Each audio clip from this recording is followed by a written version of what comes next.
Going into Joker Folie, I'll be honest, I was skeptical. The 2019 Joker, starring Joaquin Phoenix, is now considered a modern classic. As a massive fan of the Batman folklore, I was initially disappointed, back then, by how detached it seemed from the traditional mythos. But eventually I came to view it as its own standalone psychological character study, one inspired heavily by Taxi Driver and King of Comedy, with Todd Phillips reinventing himself from a comedy director to gritty auteur. Joaquin Phoenix's Arthur Fleck was magnetic, heartbreaking, unsettling, a man experiencing not one bad day, but an entire bad life. It felt self-contained, deliberate, and complete. So when a sequel was announced, I joined many people in thinking, do we really need this? The first film stood perfectly on its own, but Hollywood isn't known for turning down billion-dollar opportunities, so Folie Deux became inevitable, and strangely the filmmakers seem to have made the sequel with that same reluctance in mind. Instead of doubling down on the mythologizing of Joker, they blew it all up, delivering a film that is tonally cynical, chaotic, fragile, and yes, a jukebox musical.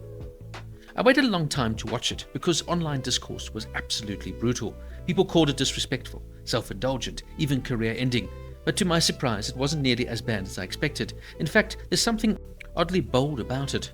No, it's not as good as the original, and yes, the tonal shift will alienate many viewers. But once again, Joaquin Phoenix gives an absolutely stunning performance here as Arthur Fleck, the character we knew, yet reimagined as more fragile, pathetic, and tragically delusional.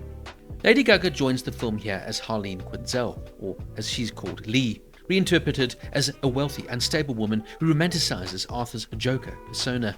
Her performance is strong, and her singing, of course, is excellent, but the film strangely underutilizes her. I actually think Folie Deux might have been more compelling if it had been her story, viewing Arthur and Joker through her warped, obsessive eyes. There are strong supporting turns here from Brendan Gleeson, Catherine Keener, and Zazie Beetz, reprising her role from the first film, and even a quick appearance from Steve Coogan.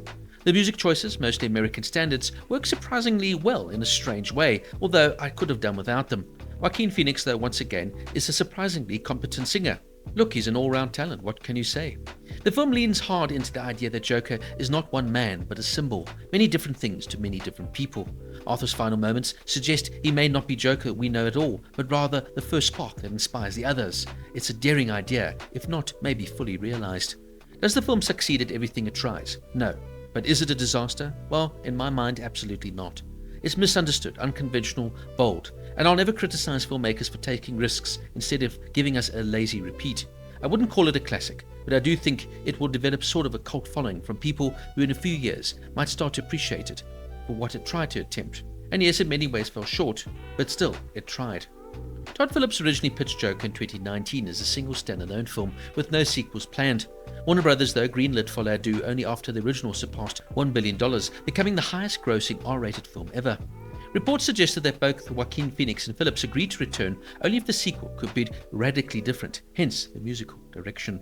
The film is a jukebox musical featuring iconic American standards, including songs famously associated with Judy Garland and show tune classics. Joaquin's performed all of his own vocals, while Lady Gaga recorded her parts live on set for several key scenes. Warner Brothers considered many actresses for Harley Quinn before Lady Gaga officially joined. Her casting was embraced because it emphasized a more theatrical, performative interpretation of the character. Brendan Gleeson joined the film after being personally approached by Phillips, who wrote a portion of the script with him in mind. While the first film channeled Martin Scorsese, the sequel reportedly drew inspiration from the likes of One Flew Over the Cuckoo's Nest, Moulin Rouge, New York, New York, and classic MGM musicals. The production design intentionally contrasts bleak realism with surreal musical set pieces. Principal photography took place in New York and New Jersey, with real-life Essex County Isolation Ward standing in for Arkham State Hospital. And many large-scale musical numbers were filmed on a massive practical sets, not using CGI. The sequel also leans deeper into the unreliable narrator concept. Much of what we see may be Arthur's mental projection rather than reality. And the multiple Jokers idea is subtly teased, allowing the film to coexist with broader DC reinterpretations without continuity conflicts.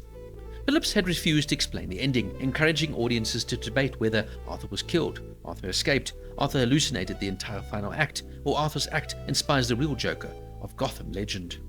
So in summary, is Joker Folie Deux a classic like the original? No, definitely not. But then again, it's also not as bad as some people have made out. I think it's kind of misunderstood. It's a bold reinterpretation, blowing up the original concept and trying something artistic and different. Led by an excellent performance once again from Joaquin Phoenix, and a strong performance from Lady Gaga, although underused. I found myself sitting back saying to myself, well, this isn't as bad as everyone made it out to be. Bold, misunderstood, chaotic, yet nuanced, deep, and layered. Joker, Folie, Deux gets a 7 out of 10. So what did you think of Joker, Folie, Deux? Is my review controversial? Did you absolutely despise it? Or do you see the merit in the way the film was interpreted? Let me know down in the comments, and please don't forget to like and subscribe for more deep dive reviews.